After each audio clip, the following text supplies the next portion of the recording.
Yo, this is Sports Talk with Laren. I have Griffin with me, and today we're going to talk about baseball.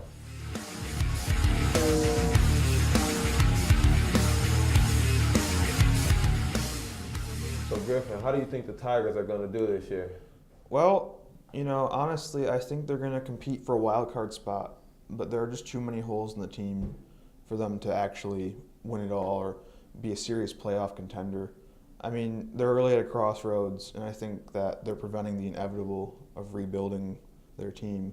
It's like they're trying to put Band-Aids on gushing head wounds. So I think they'll be playing meaningful games, but I don't think they're going to necessarily do great, but I don't think they're going to do bad either. So they're stuck in mediocrity, which is really bad.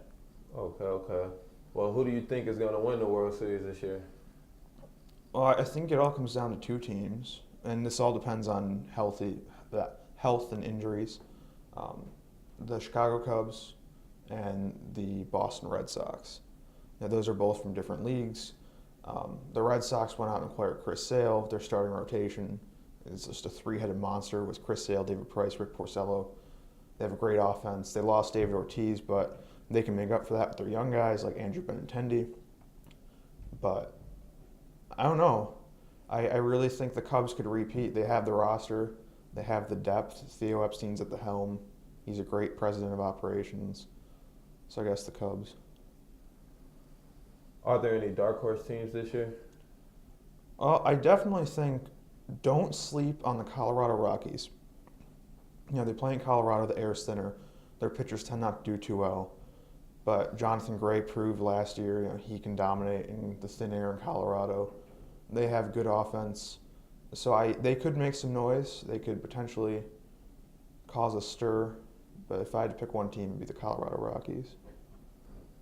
Do you think there's going to be any teams that did well last year that won't do so good this year? The Texas Rangers. They're not a bad team, but their record in one-run games was historically good. And that kind of, I don't want to say it's luck-based because that takes away the skill factor of it.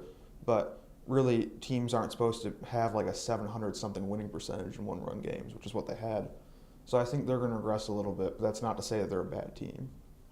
Okay, is there any players that you think are going to win the MVP? I think Mike Trout again. I don't think we've ever seen anyone who is just so good at every facet of the game like he is. It'll be interesting to see what Bryce Harper does. He had a monster 2015. Last year he came down to earth quite a bit. So if he bounces back, who's the real Bryce Harper? How good is he going to be? I don't know. Okay, and that's Sports Talk. Again, I'm Laren, and this is Griffin. Have a nice one.